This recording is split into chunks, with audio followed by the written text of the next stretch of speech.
let me tell you about this plant, which is called as Copsia fruticosa, which is also called as a shrub vinca. It has this flowers which are 5 petal and very similar to the vinca plant. Hence it is also called as shrub vinca. If you observe the flower, this flower has a red center, which is a little different from its petal, which are light pink. Of course, there are flowers which are in red or darker shade of pink as well.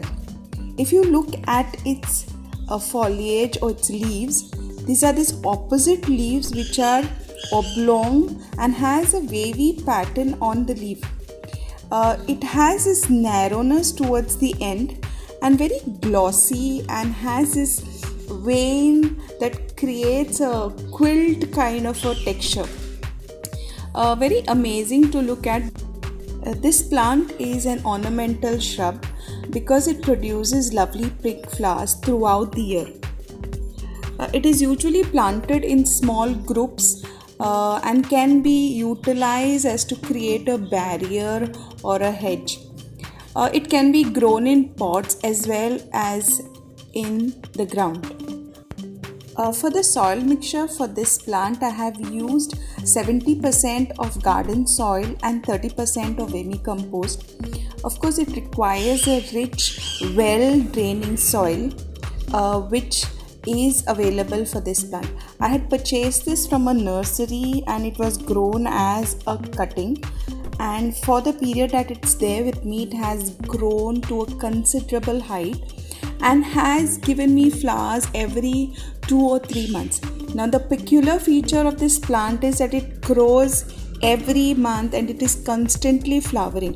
But my plant takes a gap of about 1 month and then it starts flowering again, possibly because it's not getting the full sunshine.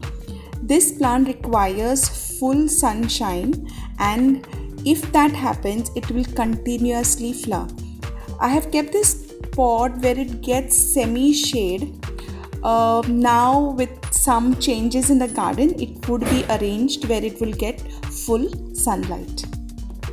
For fertilizing this plant, I just keep adding a layer of vermicompost every 2 or 3 months, which provides it the required nutrients for its growth. I water this plant when the topmost layer of the soil goes dry. So watering happens only when the layer of the soil goes dry. So we have spoken about water, we have spoken about the sunlight, fertilizing. Let us talk about the propagation. The propagation of this plant can be easily done through stem cutting. Another way you can propagate this plant is by air layering. A portion of a very healthy branch can be taken where a coco peat can be added to the branch and tied around, and that is how the roots would form, and then from there you could cut it.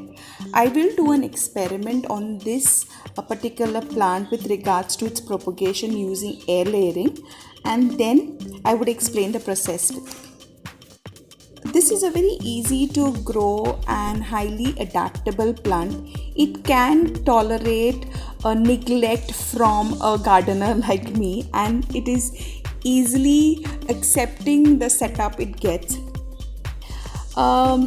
If you get a chance, you can always add this to your garden. I thank you for watching this video. I see you again. Bye.